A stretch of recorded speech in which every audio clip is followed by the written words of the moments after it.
Today, we've got a repeat guest. Ashlee Livingstone is back to talk about slowing it down. How do we get back to the core of who we are? Figure out our own personal goals, ambitions, prioritize those in a way that maybe they actually come to fruition. Ashlee's been doing a lot of work on breathing and those core rhythms, habits, behaviors, the things that change us, that might actually get us to a place where we can live out the vision and the goals that we have for ourselves. Today, we also talk about one of my new favorite books and a vision of what that could look like for you, for me, for all of us to really get after our goals and our dreams. Ashlee is truly a combination of energy, creativity, and passion. You're going to love this conversation. Welcome, Ashlee. Welcome to the New Generation Leader Podcast. We're giving you the tools you need to lead in the digital world. Ready to reach your true potential? This is the New Generation Leader Podcast.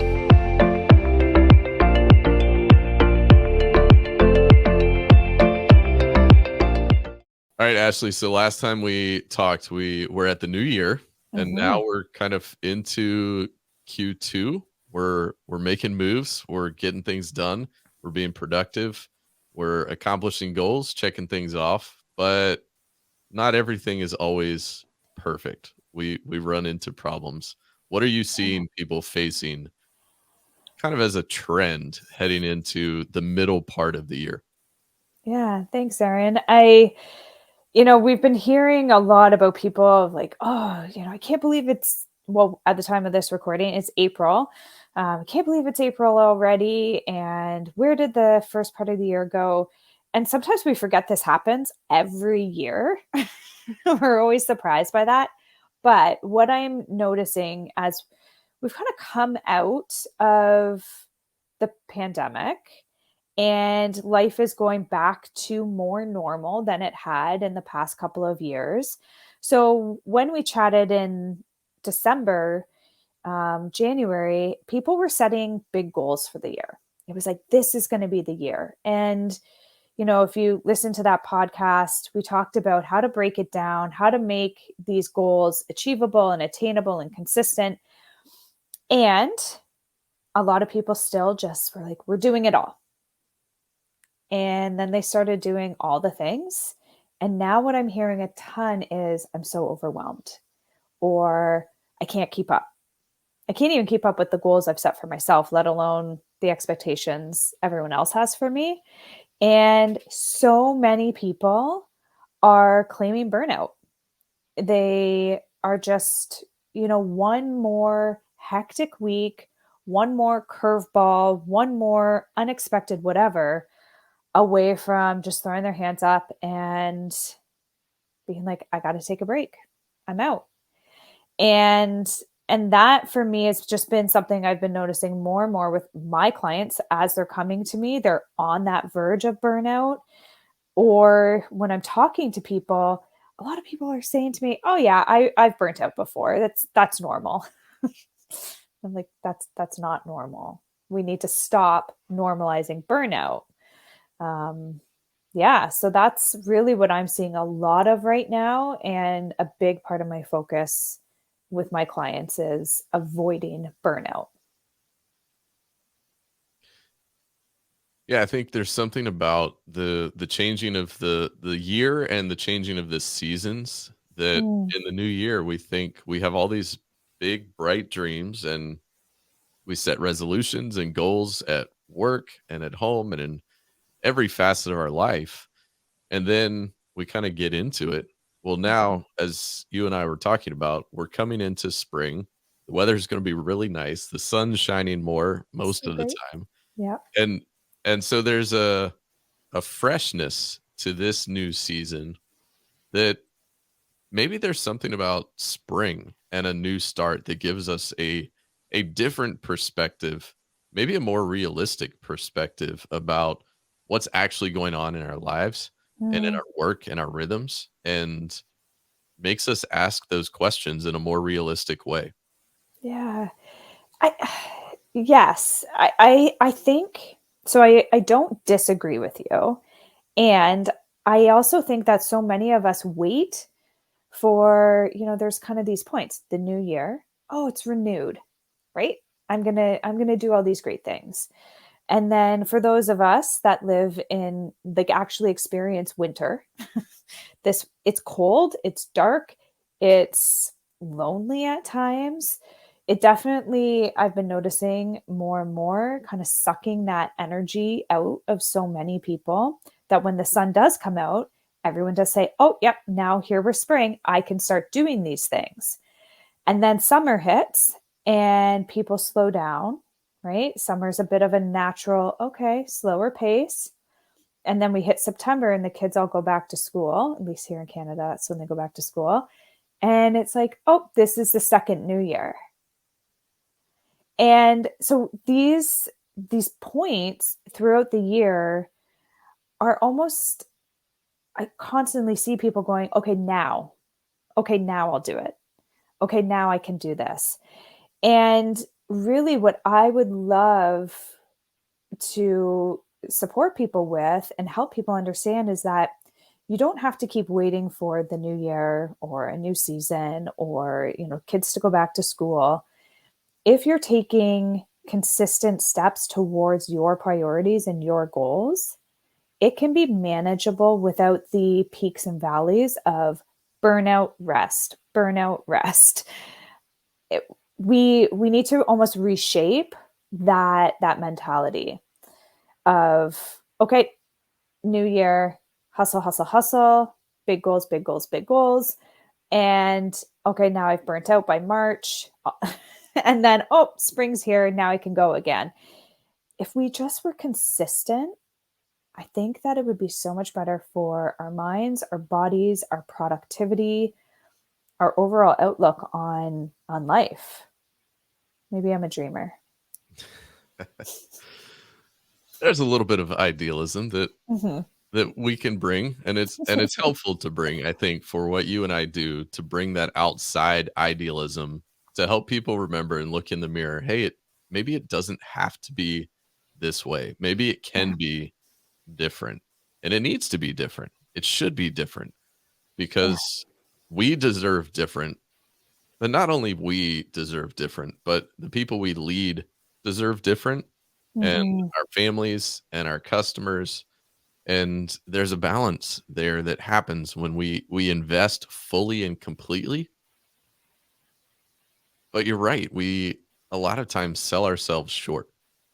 And we think, like you mentioned a few minutes ago, oh yeah, I've been through burnout before. It's okay. I'll survive. But Yeah. it doesn't have to be that way. So Yeah. how does that conversation go for you with clients? Reminding them, helping them see, hey, maybe there is a different way. Mm. Yeah. That's such a great question because I really am a big believer in there's more than one right way to do things.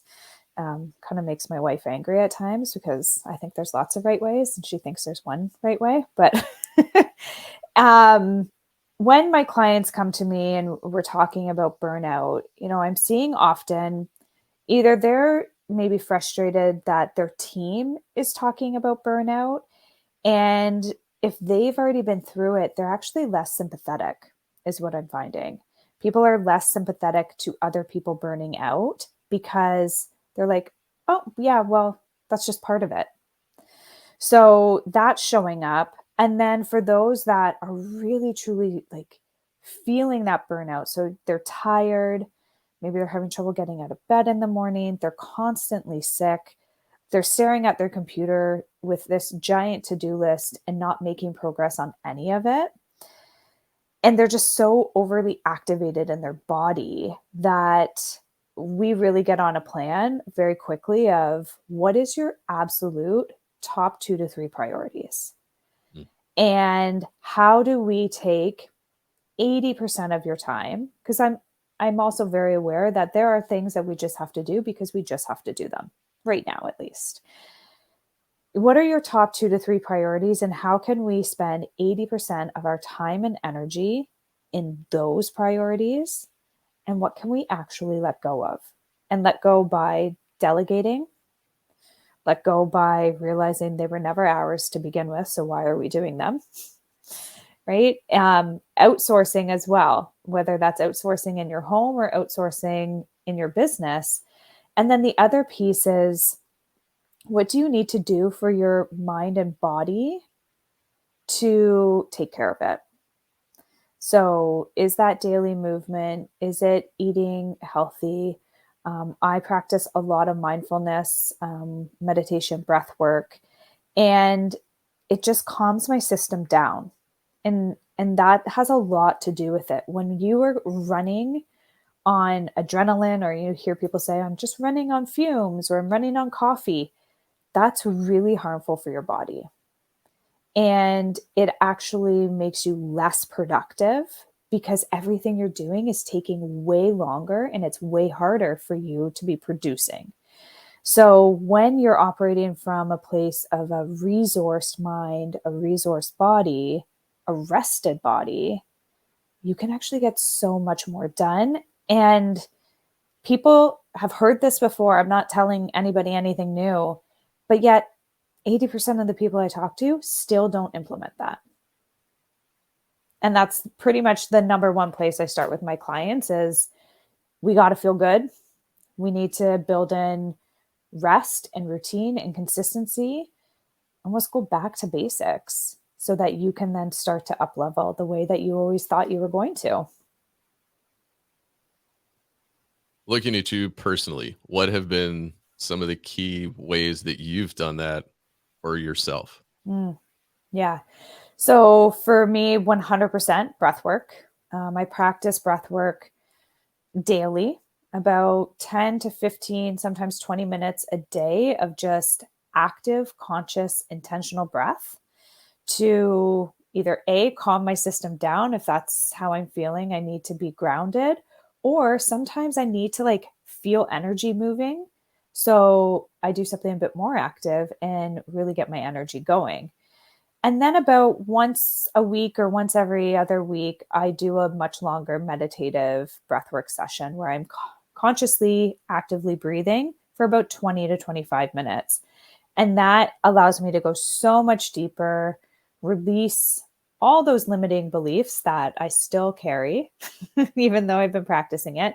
And it helps me have a really clear vision of what my right next step is. There's a lot of noise on the outside, but when I can be quiet with myself, I already have all the answers. So, breathwork for me has been the number one biggest tool. And then the other one is supportive communities.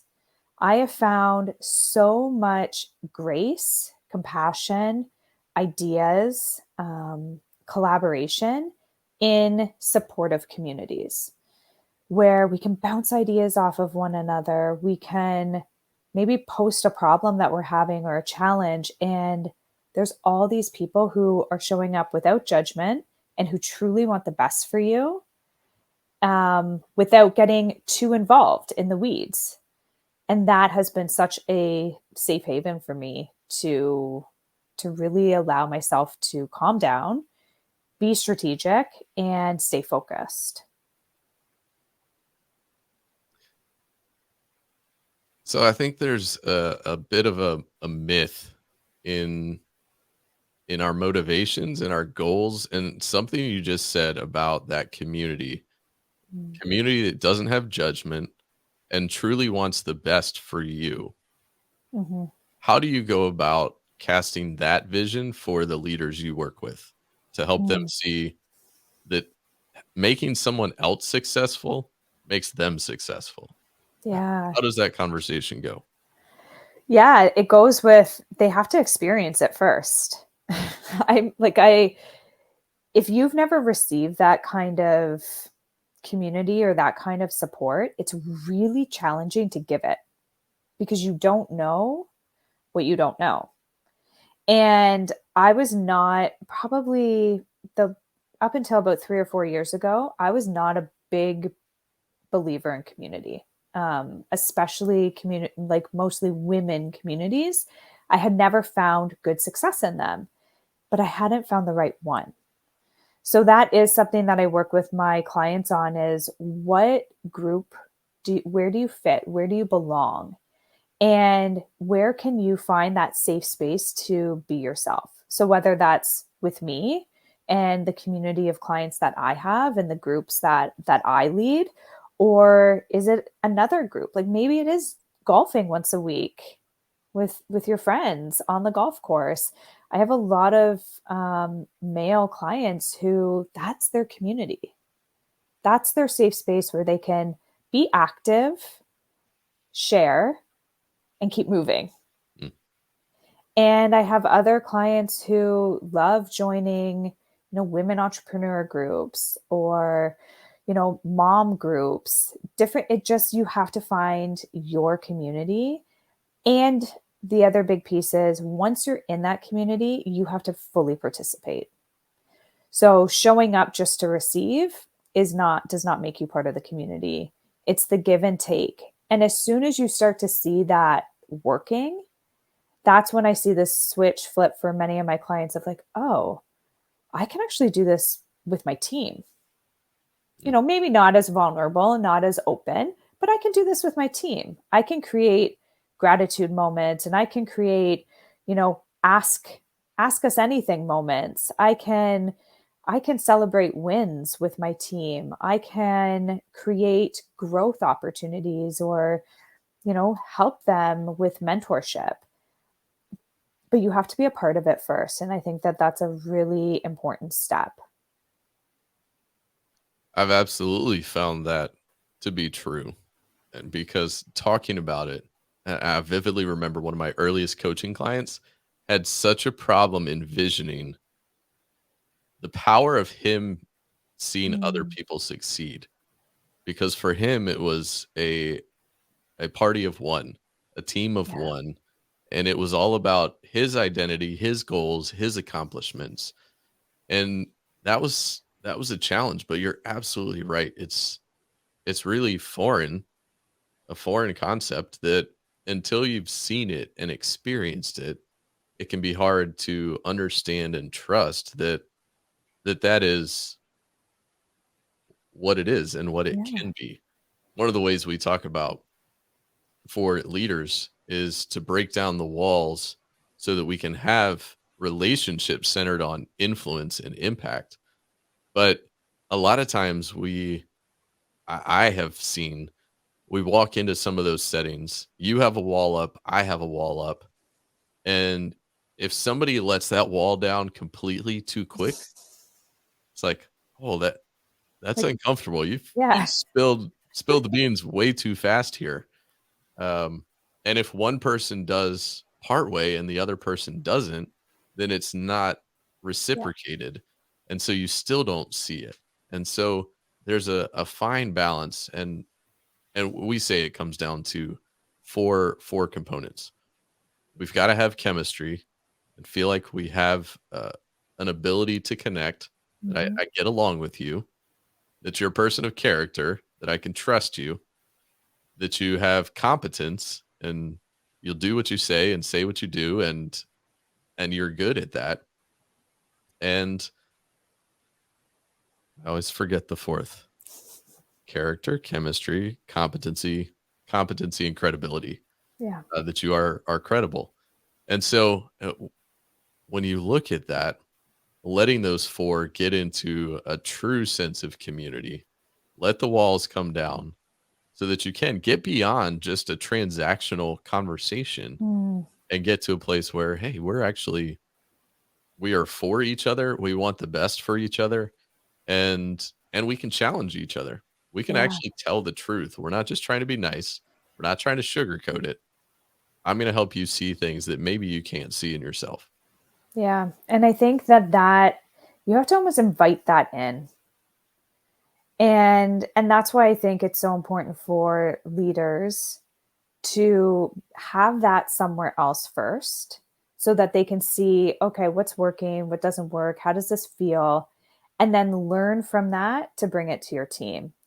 And you can't just walk in and be like, okay, here's how we're doing things now, because that's still the wall is up. And especially if you've been leading a different way, a more closed off or, single way, and now you want to invite in this new community at work. That doesn't happen overnight. Friendships don't happen overnight. Relationships don't happen overnight. Maybe sometimes. But for the most part, it's work. And people give up so easily. You hit one roadblock or one person meets you with oh, I don't think so. And you're like, it's not working. I'm out. You have to keep nurturing it and shifting how you're approaching it. I use a lot of sports analogies just because, that's how I was raised, and I have a young son. And so I talk a lot about this with him is, are you playing on a team? And if you're on a team and all you care about are your stats, how, if you went 4 for 4 and how many strikes you threw and how many plays you made, then you might as well go play singles tennis. Right? On a team, you need to care about everyone. And there are going to be people who strike out every day. They're in a slump. What are you doing to support them? How are you showing up as a teammate who is succeeding to support that person? And if you're not willing to do that, singles tennis is great. It lives and dies on your performance and your performance alone. Yeah, so let's keep that going. One of my daughters, we've completely moved in our family, and everybody keeps asking me, "Hey, how's softball season going?" And for the first time in 7, 8, 9 years, I'm not coaching softball this spring Mm. because neither of my kids are playing. They've both shifted to different sports and activities, and one of them is way into gymnastics. Mm-hmm. And gymnastics and the summer swim team around here, those experiences have shown us, I think what we're kind of trying to describe here is that neither one is purely individual. Yeah. There's a balance of individual and team. And so Yeah. how do we bridge that in between tension where yes, I need to swim fast, but it's also how fast all of us swim together that helps us all succeed. And so it's measuring both. Mm-hmm. And so many times I had this conversation the other day with somebody. There's so many times we tend to think it's an either or. It's either my way, your way, this way, that way. And I think that sells us short. That it's Totally. how we put those together that gets us truly to the next level. Yeah. My word or my phrase for this year was collaboration over competition. Mm, If I need to be right all the time, that's competition. If I need to show up and, compare my stats to your stats, that's competition. But if we can collaborate and create win-win, if I can win and you're still cheering for me even though you didn't, right? That's collaboration, because next time I'm going to cheer for you when you're winning, or we're going to train together so that I'm invested in you getting better, right? If I'm the fastest on the team, train with me. Don't compete against me. No, don't judge me, or don't, we do that a lot too. It's like, oh, must be nice. Yeah, it is. Come join me. Let me show you how, right? Instead of this competition. And, I think there's healthy competition for sure, but it's got to fuel the main purpose. yep. And I do see, kind of even getting back to that burnout is we spend so much time competing with other people, comparing ourselves to other people, and not saying anything, not knowing how to communicate, that all of those things are just adding to that stress, that invisible stress, the limiting beliefs, and it's all adding to our burnout, right? It's like our burnout bucket is just like getting more and more full.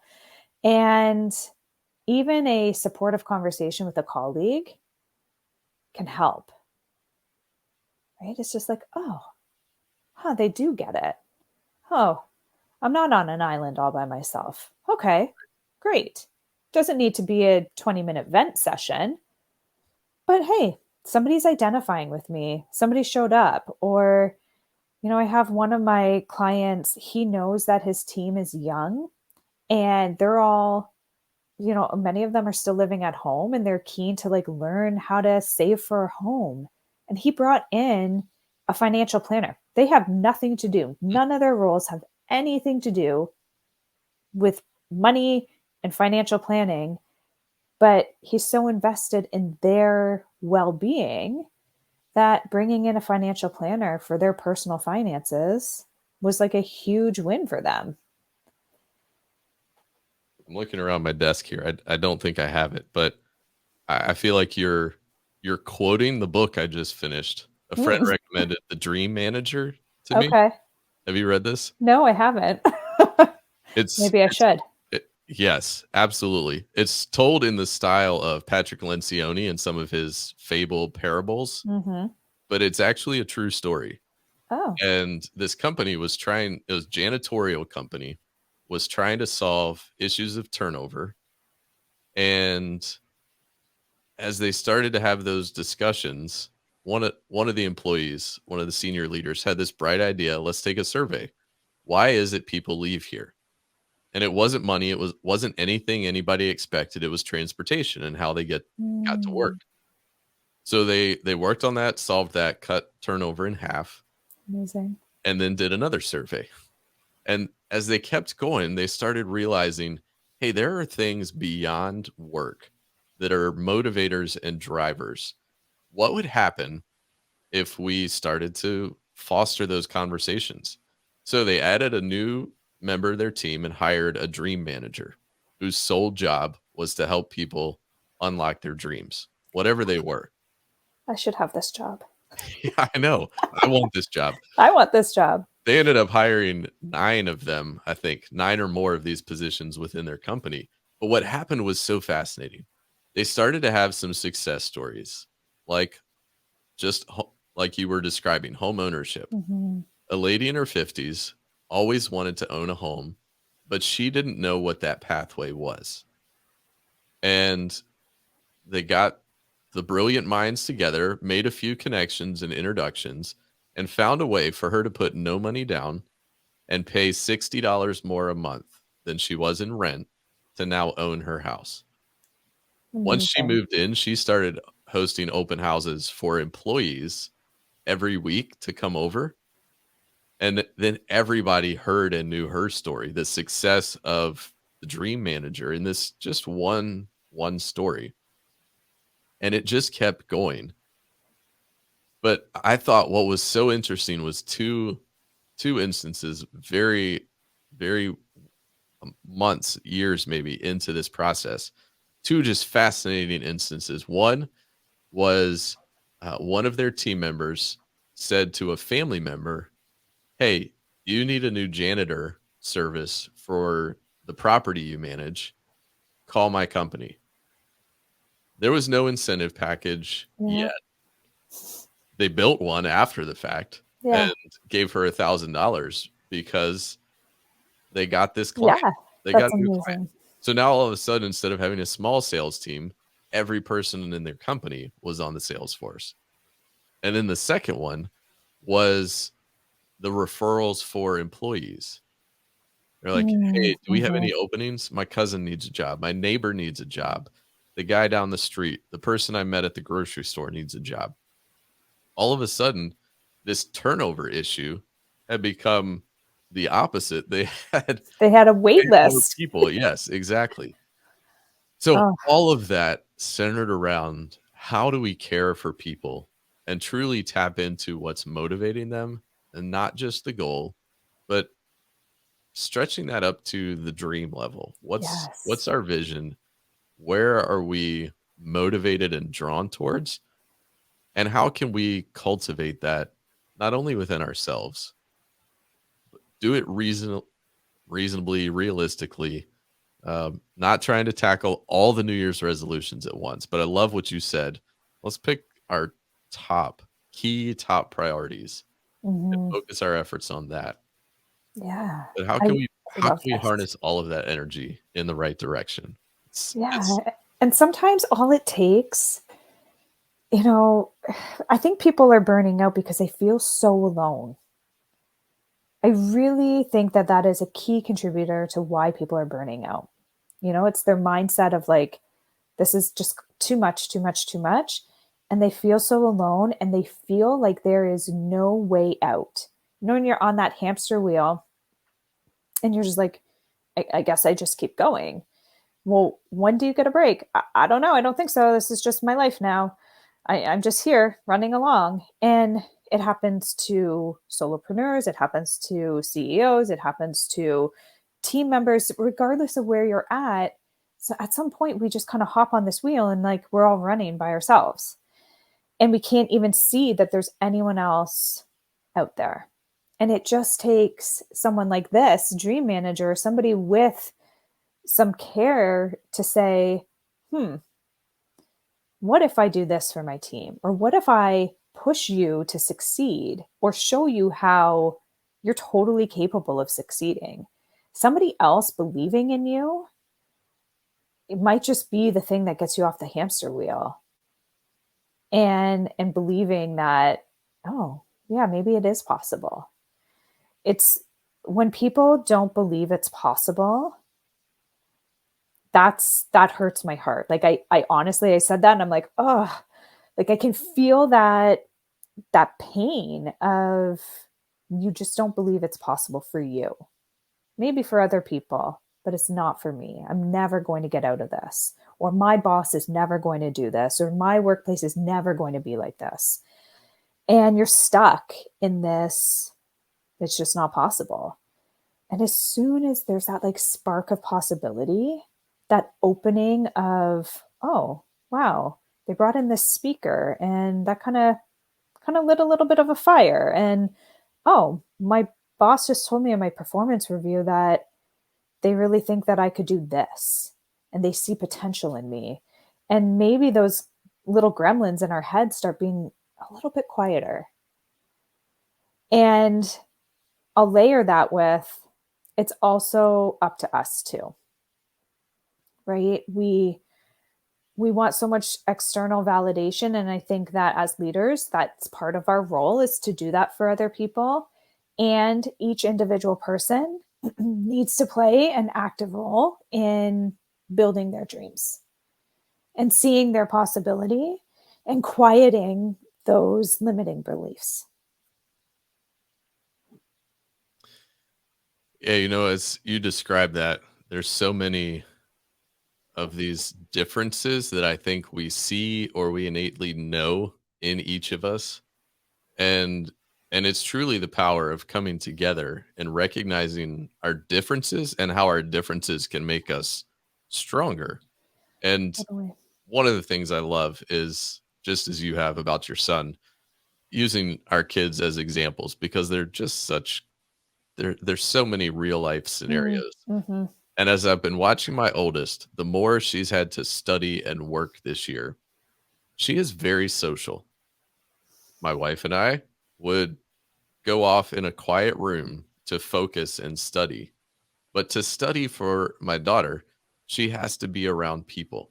Even Mm-hmm. yesterday morning before school, she realized she had 2 assignments to do, and all I did was sit there, but that was enough of the social experience Mm-hmm. that she felt like it was collaborative and together. Yeah. I would never try to be social when studying or working hard. I never liked group projects that's in school, but understanding those unique wirings and differences can help us get to a place where we understand and where we can tap into that unique potential that each other person has and maybe learn some lessons for ourselves about how we can get better, how we can get stronger and healthier so that we actually have something to give when it's Mm-hmm. time to give to the people around us. Yeah. Yeah. It's like you can't, I know it's like a very cliched saying, but you can't give from an empty cup. You need to fill yourself up. You also and share the wealth a little bit. I love that your daughter knows that about herself and that you know that about her. And my son is very similar. He's a very social person in general. I am, though, as well. So I'm very happy to sit with him. Sometimes we sit at the table together and I'm doing some emails and he's doing his homework. And to him, he's like, this is the best. He thought homeschooling and virtual school was the best because he just got to work beside me all day. And when he looks back on it, you know, so many people look back on it and think it was like distracting and frustrating and loud. We worked really well like that. We worked really well like that. And he actually thrived because of having that person. I didn't interrupt him. I didn't micromanage him. I didn't do anything. He just did his stuff and I did my stuff. And yeah, it was great. And I know that there's a lot of people who need that silence. And as people are now really experiencing that hybrid workplace too, and flexible work hours, this is where as leaders, we need to say, okay, your peak performance time is 3 to 8 p.m. Like, all right, I might get emails from you at 8 p.m. Does not mean I'm going to answer them at 8 p.m. I'll answer it during my peak performance time, which might be 9 a.m. And we just have to let that go.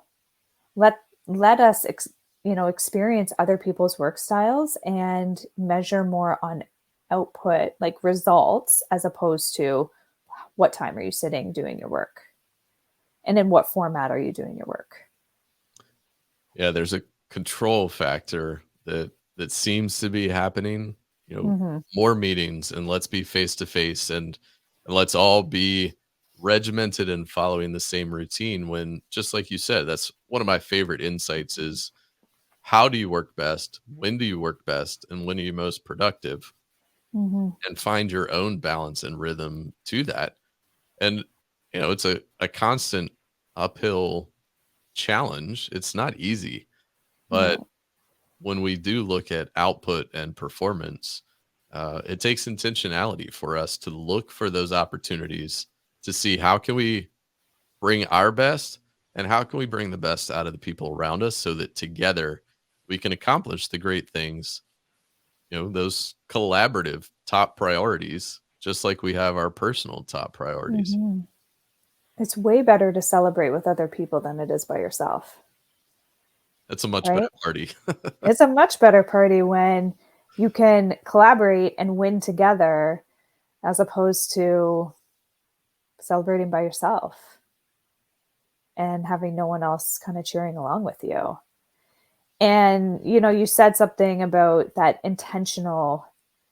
I really do think that kind of everything we've chatted about, it is about being intentional with your time, intentional about your priorities, intentional about not burning out, right? Like, don't let that happen. Prioritize not burning out. Intentional on how you lead your team, intentional on how you lead yourself. If you go through life on autopilot, chances are you're falling into every trap that there is. And on a scale of your life, like probably on paper, you're like, yeah, this looks pretty good. But really, you have that disconnect of something's off. I'm just going through the motions. I don't really even like it. Why did I do this? But you don't know how to get out of it. And it just takes that intention.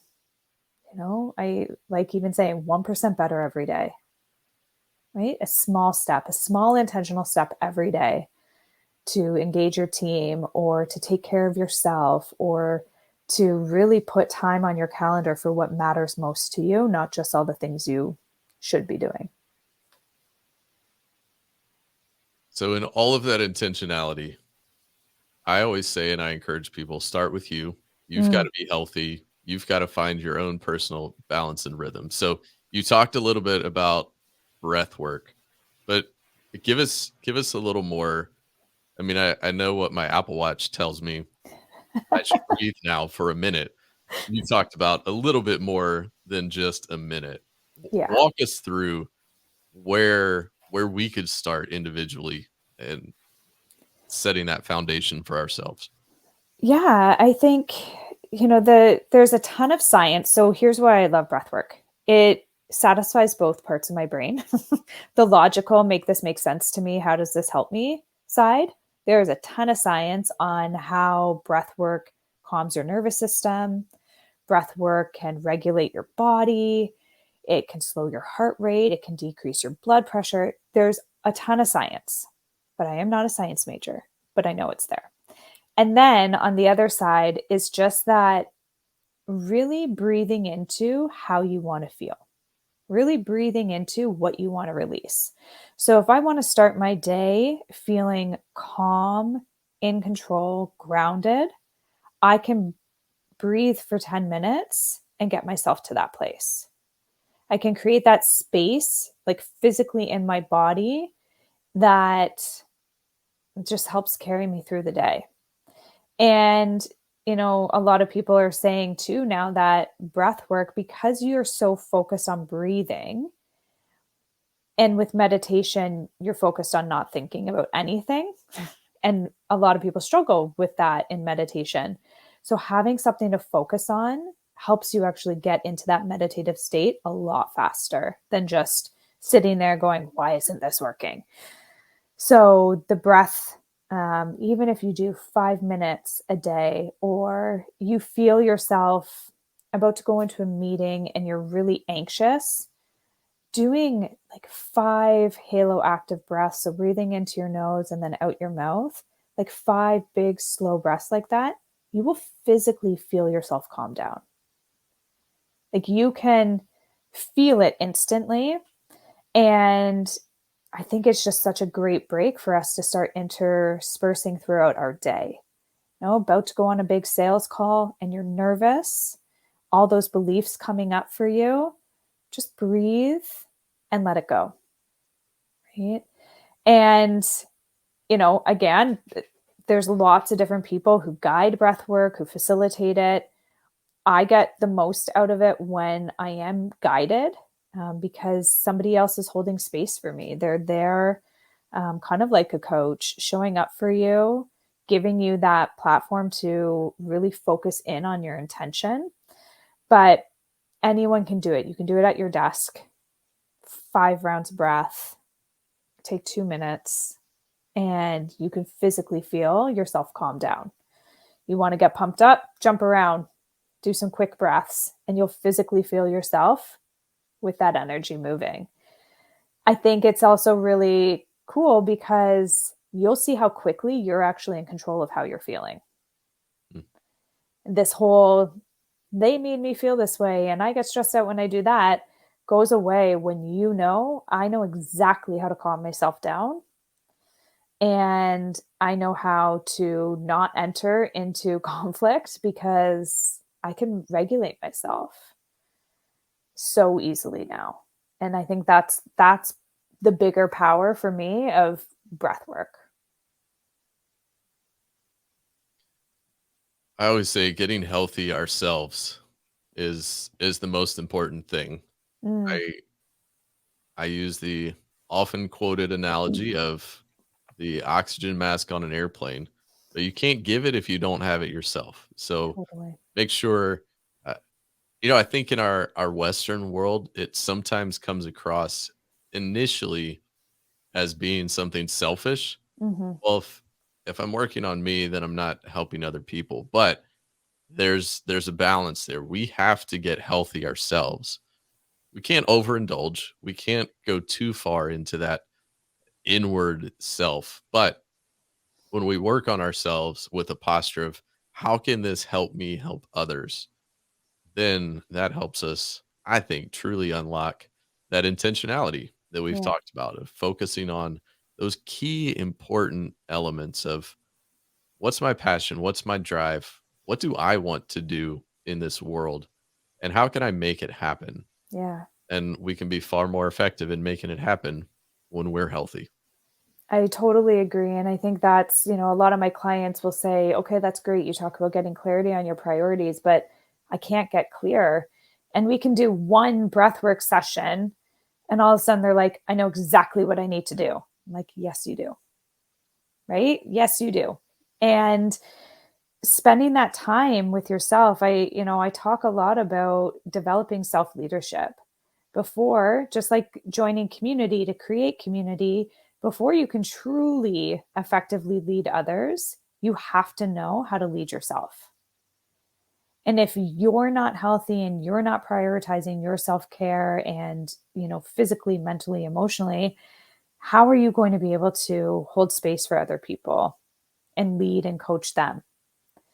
And it's a lot of the do as I say, not as I do. And that doesn't fly anymore, right? It doesn't fly with our kids and it doesn't fly with our teammates.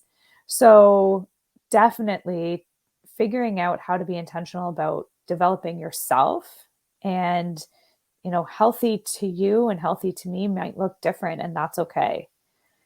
Right? Just embracing that effort, I think, is a really important first step for sure. Good. Well, Ashlee, back on episode 27, I asked you the hot seat question, so I'll skip that this time. But um, where would you point people to connect with you right now and follow you and your work?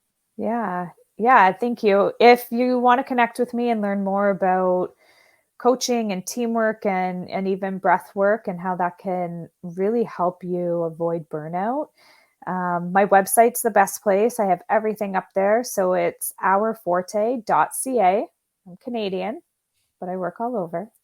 So .ca, or you can find me on Instagram at Our Forte. So that's OURFORTE, like the French. And I will say, your Instagram, you are active there. I Yes. see you on my feed all the time. So great place to connect with Ashlee. We'll link to all that in the show notes at newgenerationleader.com/40 for episode 40. Well, Ashlee, Nice. just like last time, another great conversation. I really enjoy uh, talking with you and dialoguing about how we can work with leaders to get to a Yeah. healthy place and truly thrive together. So thanks for Thank you, coming on here. Aaron. Yeah, thank you. And I always appreciate the conversation. It's so good to know that there's so many of us out there, doing similar work and making great impact. So thank you. Thanks for listening to the New Generation Leader podcast. Subscribe today on your favorite podcasting platform. Ready to solve your leadership crisis? Download the show notes and unlock your true leadership potential at newgenerationleader.com/podcast. Thanks for listening today, and we look forward to seeing you next time on the New Generation Leader podcast.